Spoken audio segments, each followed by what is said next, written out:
A royal wedding veiled in whispers of treachery, where a crown's promise hides a deadly secret. Welcome to What Dark Secrets Haunted the Wedding of Empress Matilda. Grab a cup of tea, settle in, and if the suspense hooks you, hit subscribe. Your support means the world to us. In the year 1128, the Grand Cathedral of Mainz stood as a beacon of power in the Holy Roman Empire, its spires piercing a crisp spring sky. The air buzzed with anticipation as nobles from across Europe gathered for a wedding that promised to reshape kingdoms. The union of Empress Matilda, the fiery daughter of England's King Henry III, and Geoffrey of Anjou, a young count with ambition as sharp as his sword. Matilda, a widow at 26, had been Holy Roman Empress through her first marriage to Emperor Henry V, a title she wore like armour. Her return to England had sparked her father's bold plan to secure her as his heir to the English throne, a move that rattled the male-dominated courts. But to strengthen her claim, King Henry arranged her marriage to Geoffrey, a 15-year-old heir to Anjou, whose lands could bolster England's power against rivals.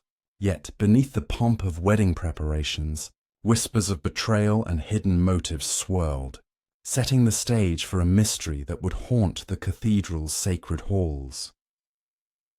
The city of Mainz was alive with colour. Banners of crimson and gold fluttering from towers, merchants hawking silks and spices, and minstrels strumming lutes in the crowded streets. Inside the cathedral, the air was thick with incense, the stone walls echoing with the chants of monks as they prepared the altar. Matilda, tall and regal, stood in her chambers, her crimson gown embroidered with silver lions, her dark hair braided beneath a golden circlet. Her face, though composed, betrayed a flicker of unease. She had little love for Geoffrey, whose youth and brash demeanour clashed with her seasoned resolve. "This marriage is a chain," she murmured to her lady-in-waiting, Eleanor, a sharp-eyed woman who had served her since her days in Germany. Eleanor, adjusting Matilda's veil, replied softly, "A chain that may crown you queen, my lady. But beware, Anjou's court is not without its snakes." Outside, Geoffrey arrived with his retinue, his auburn hair catching the sunlight as he dismounted his horse, his cloak bearing Anjou's golden fleur-de-lis. The crowd cheered, but his smile was tight, his eyes scanning the nobles for allies or threats. Among them was Baron Roland, a grizzled advisor to King Henry, whose loyalty to the English crown was unquestioned, but whose glances at Matilda held a curious intensity. Another figure, Lady Cecily, a distant cousin of Geoffrey's with a reputation for cunning, lingered near the cathedral's entrance, her silk dress shimmering as she whispered to a cloaked man whose face remained hidden.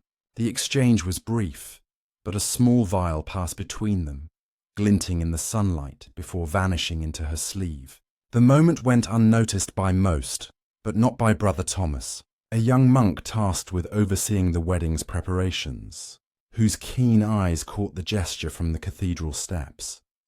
As the wedding hour approached, the cathedral filled with nobles, their jewelled tunics and fur-lined cloaks a dazzling display of wealth. King Henry, his beard streaked with grey, stood at the front, his pride in Matilda tempered by the weight of his decision. He knew her marriage would anger England's barons, who recoiled at the idea of a woman ruling, and Geoffrey's youth only fueled their doubts. Yet he trusted the union would secure his dynasty. Matilda, entering on her father's arm, moved with the grace of an empress, but her eyes darted to the crowd, as if sensing a shadow among the splendour. The ceremony began, the bishop's voice booming as he blessed the couple. But a sudden commotion at the back of the cathedral halted the vows. A servant, pale and trembling, rushed to Brother Thomas, whispering of a discovery in the crypt. A bloodied dagger, tucked behind a stone sarcophagus, its blade etched with a strange symbol. The nobles stirred, their murmurs rising like a tide. But King Henry raised a hand for silence, his face stern. "Proceed," he commanded, though his eyes met Matilda's with a flicker of concern. Brother Thomas, clutching his rosary, slipped away to investigate, his heart pounding. The crypt was cold and dim, its air heavy with dust and secrets. The dagger lay where the servant had found it, its handle wrapped in leather.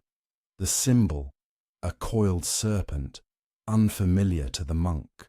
He wrapped it in his cloak, determined to show it to the bishop after the ceremony. But as he turned, a shadow moved in the corner, vanishing before he could call out.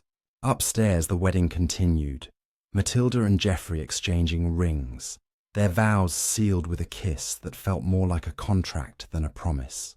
Yet the dagger's discovery lingered in Brother Thomas's mind, a warning of darker currents beneath the day's celebration. As the cathedral bells rang out, signalling the union's completion, the guests spilled into the banquet hall, where tables groaned under roasted pheasant, spiced wine, and honeyed cakes. Matilda, now Countess of Anjou, sat beside Geoffrey, her smile practiced, but her thoughts elsewhere. Brother Thomas, slipping into the hall, caught her eye and signalled discreetly, his face pale. She excused herself, meeting him in a quiet alcove. "My lady," he whispered, unwrapping the dagger. "This was found in the crypt. It's no ordinary blade. Look at the serpent." Matilda's breath caught, her fingers brushing the symbol. "This is no coincidence," she said, her voice low. "Someone means harm, but to whom?" The wedding's joy was now a fragile veneer, hiding a mystery that threatened to unravel the fragile alliance. The feast continued, but the dagger's shadow loomed, its serpent symbol a clue to a plot woven into the wedding's heart. In the next chapter, we'll delve into the cryptic whispers among the nobles, as Matilda begins to unravel the motives behind the bloodied blade and the secrets it guards. The banquet hall of Mainz Cathedral glowed with torchlight, its long tables laden with silver goblets and platters of venison, the air rich with the scent of cloves and mulled wine. Empress Matilda, now bound to Geoffrey of Anjou, sat at the high table, her crimson gown a stark contrast to the unease in her eyes. The bloodied dagger with its serpent symbol, discovered in the crypt by Brother Thomas, weighed heavily on her mind, a silent threat amidst the wedding's revelry. As minstrels played and nobles laughed, Matilda scanned the crowd, her gaze lingering on faces that hid motives as carefully as they wore their finery. The marriage was meant to secure her path to England's throne, but the dagger suggested someone sought to unravel it, and she was determined to find out who before the night ended. Brother Thomas, his young face pale beneath his tonsure, hovered near the hall's edge, clutching the wrapped dagger under his cloak. He had promised Matilda to keep it secret until they could speak privately, but his eyes darted nervously, catching glimpses of Lady Cecily, whose earlier exchange with the cloaked man in the cathedral courtyard gnawed at him. Cecily, seated near Geoffrey's retinue, sipped her wine with a practised smile, her fingers brushing a small velvet pouch at her waist. Across the hall, Baron Roland, King Henry's trusted adviser, leaned toward a knight from Anjou, their conversation low and intense, punctuated by sharp glances at Matilda. The atmosphere, though festive, crackled with undercurrents of distrust, as if the serpent on the dagger had coiled itself around the gathering. Matilda excused herself from Geoffrey's side, his youthful chatter about hunting lodges barely registering. She slipped into a shadowed corridor where Brother Thomas waited, his hands trembling as he handed her the dagger again. "My lady, I searched the crypt further," he whispered, his voice barely audible over the distant music. "There was a scrap of parchment near where I found it, tucked in a crack. It had one word, crown, written in haste." Matilda's eyes narrowed, her fingers tracing the serpent symbol. "Crown," she murmured. "This is no random threat. Someone fears my claim, or Geoffrey's power through me." She tucked the dagger into her sleeve, her mind racing. The serpent could be a family crest, a guild mark, or something more sinister, but it pointed to a plot tied to her throne.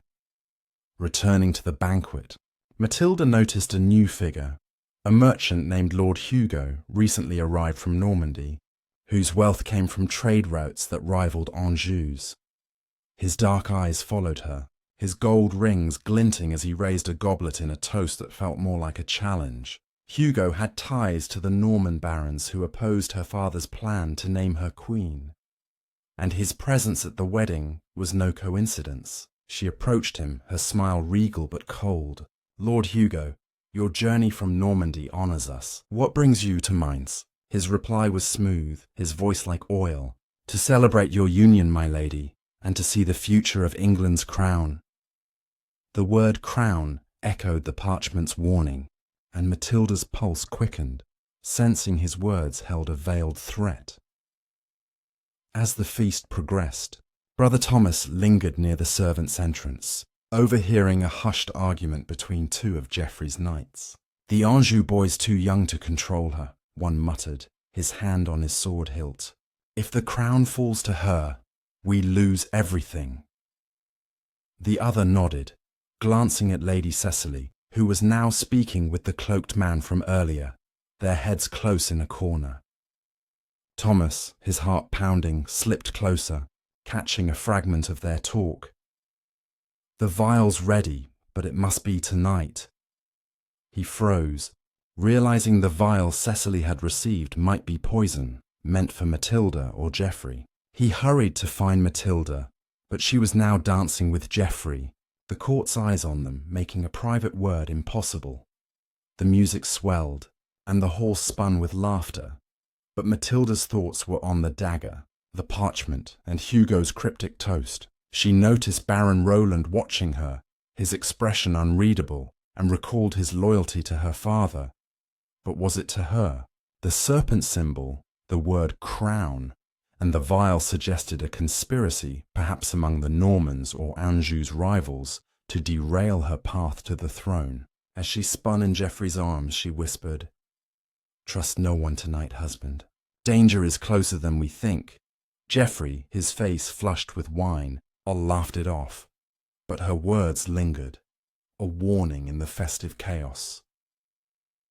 The night deepened, the cathedral's bells tolling midnight, and the banquet's warmth hid a growing chill. Matilda knew she had to act quickly to uncover the plot, starting with Lord Hugo and Lady Cecily, whose actions hinted at treachery. The serpent's shadow loomed over her wedding, and she would not let it strike. In the next chapter, we'll follow Matilda as she digs deeper into the conspiracy, chasing the serpent's trail through the cathedral's secrets. The banquet hall of Mainz Cathedral thrummed with the clink of goblets and the hum of noble chatter.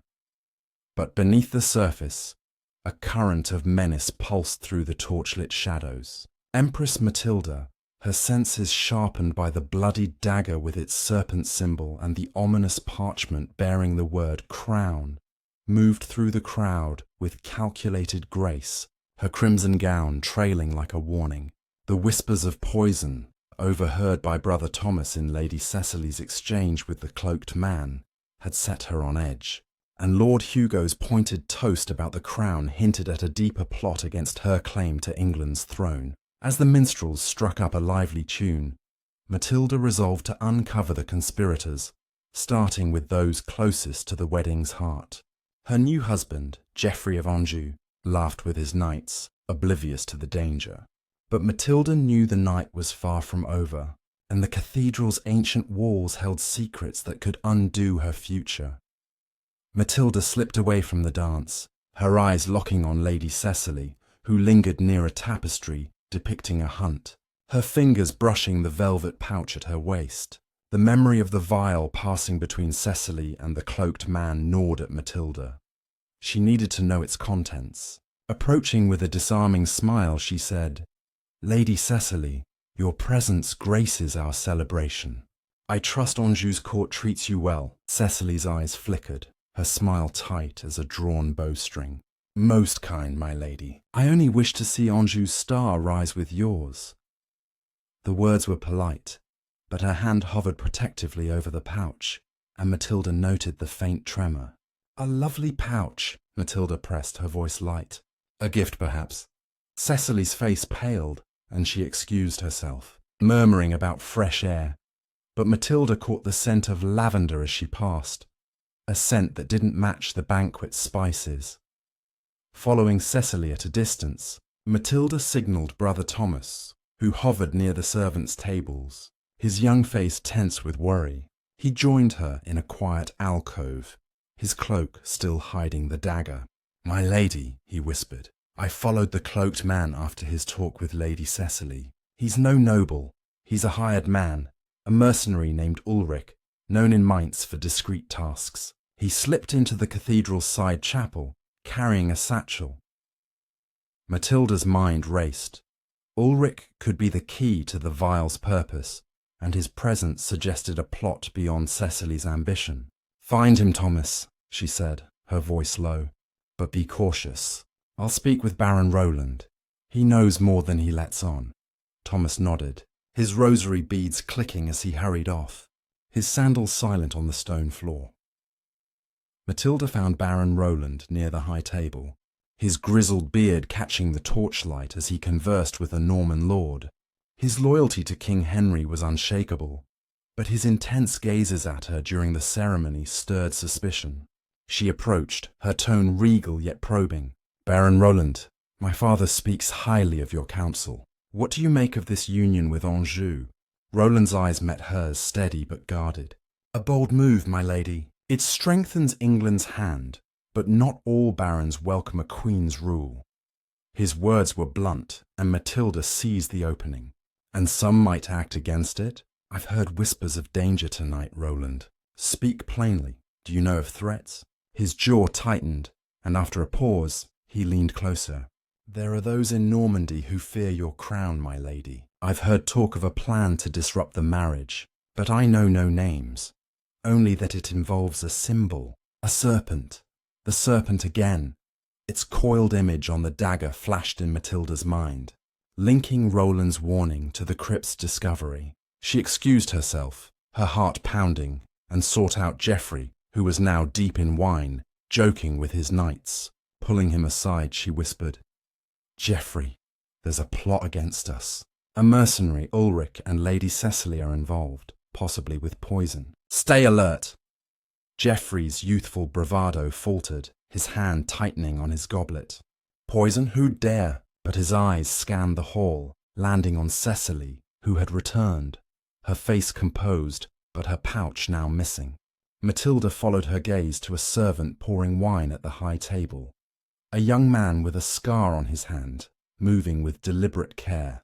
Was he Ulrich's ally, tasked with delivering the vial's contents?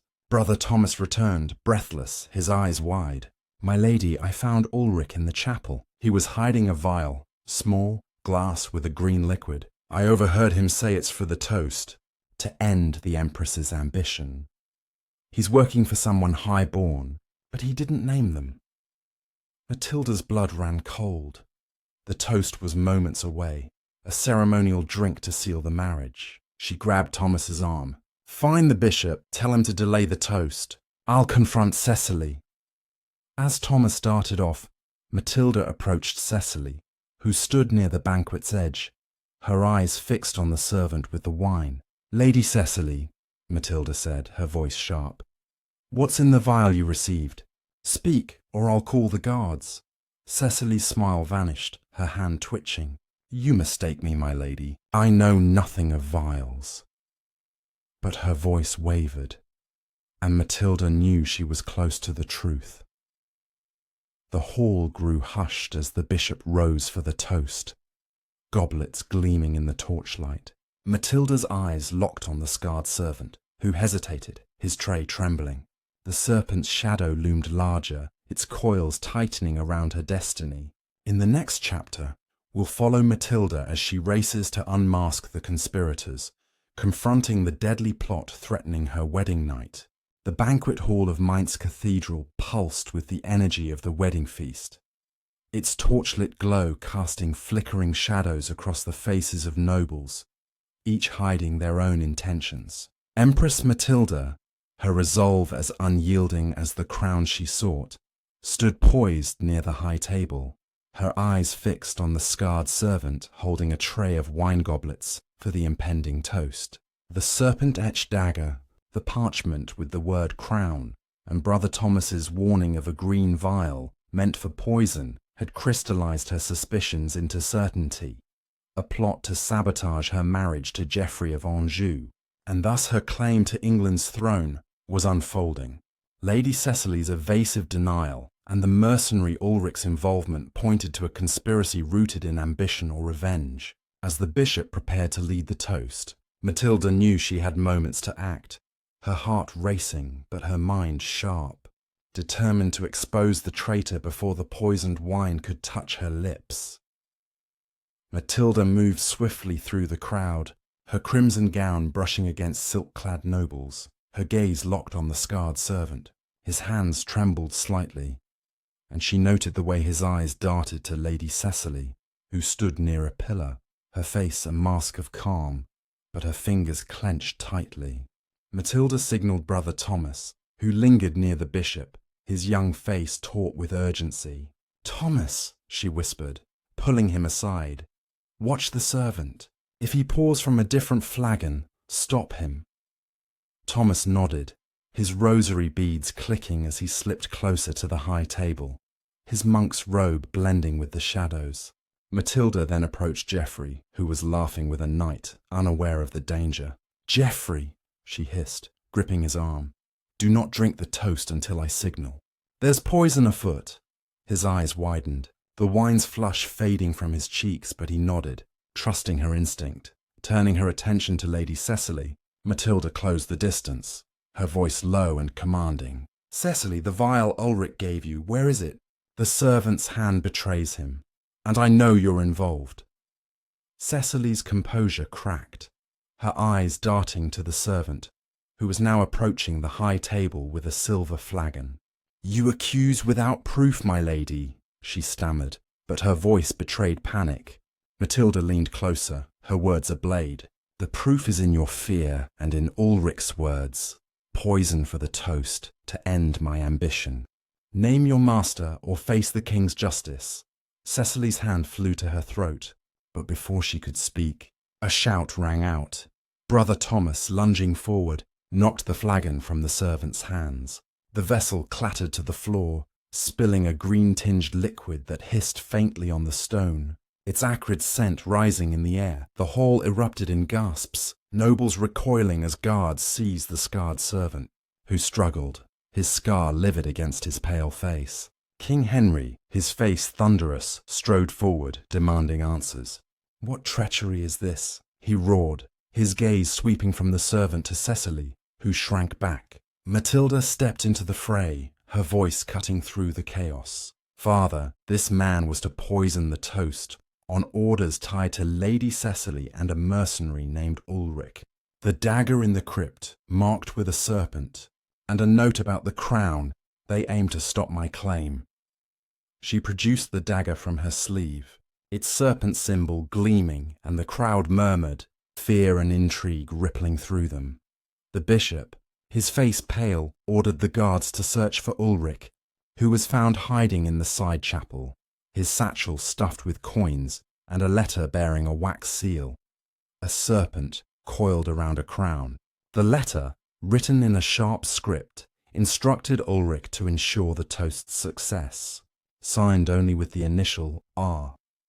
Matilda's eyes flashed to Baron Roland, whose loyalty she had questioned, but his shock seemed genuine as he stared at the seal.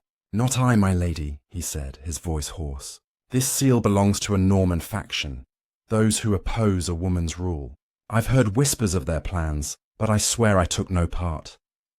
King Henry, his fists clenched, ordered Ulrich and the servant bound, but his gaze lingered on Cecily. "Speak, Lady Cecily," he commanded. "Who is R, and why target my daughter?" Cecily, cornered, collapsed into a chair, her voice trembling. "It's Robert of Gloucester, my lady's half-brother. He fears her rule will weaken Normandy's power. He paid me to deliver the vial, promising wealth and favour. I didn't know it was poison until Ulrich spoke." The hall fell silent. The name of Matilda's own kin, a bastard son of King Henry, ambitious and influential, hanging like a storm cloud. Matilda's heart sank, but her resolve hardened.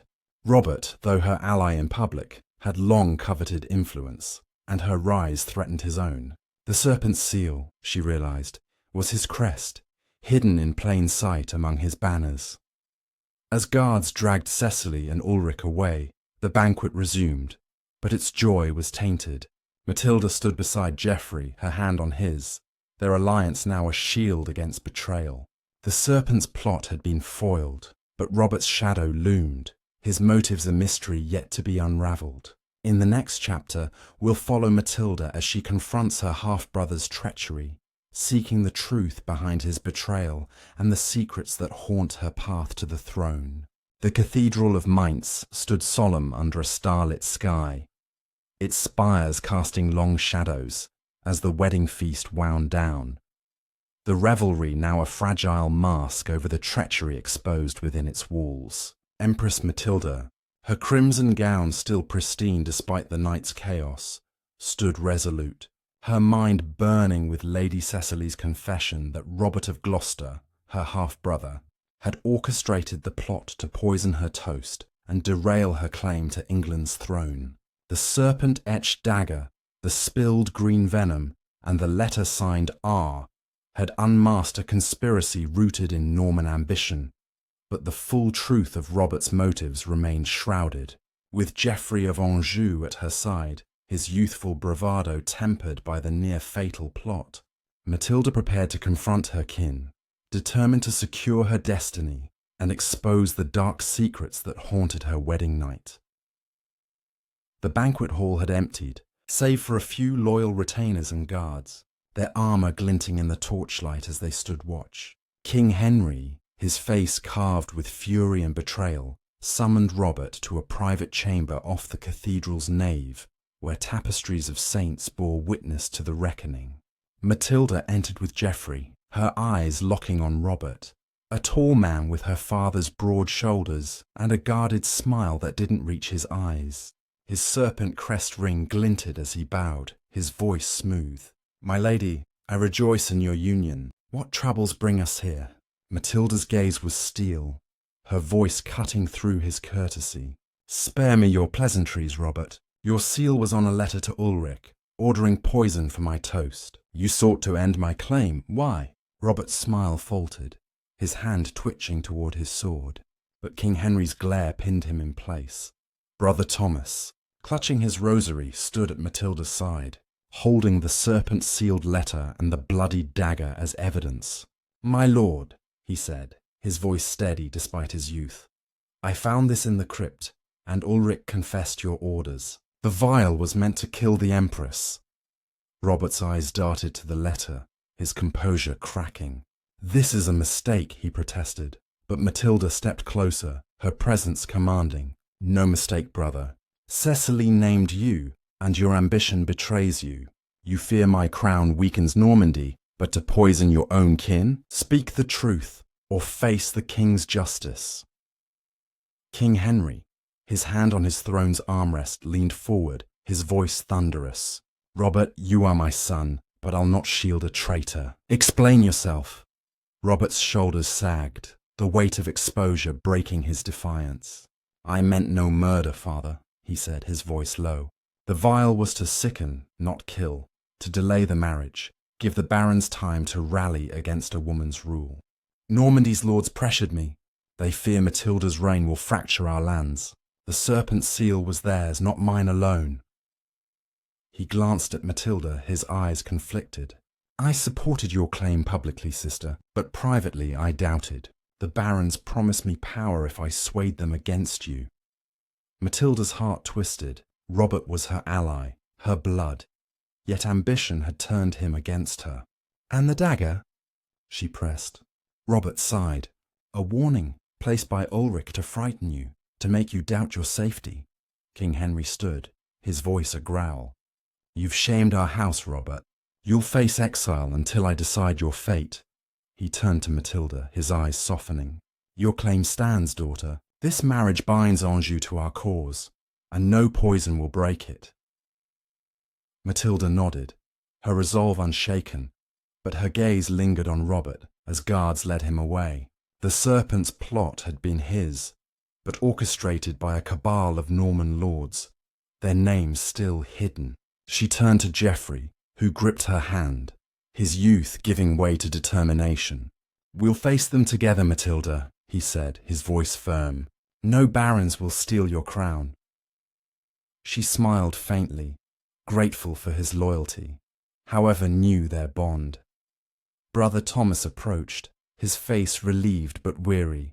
"My lady, I found another clue in the crypt, a list of names tucked near the dagger. Norman lords, I think, part of this plot." Matilda took the list, her eyes scanning names she recognized. Barons who had smiled at her wedding but whispered against her rule. "This is our weapon," she said, tucking it into her sleeve. "We'll root them out, one by one." The cathedral's bells tolled, signaling the end of the feast, and the guests dispersed, unaware of the drama that had unfolded. Matilda stood with Geoffrey and her father, the weight of her crown heavier, but her path clearer. The serpent's shadow was banished, but its coils lingered in Normandy, a fight for another day.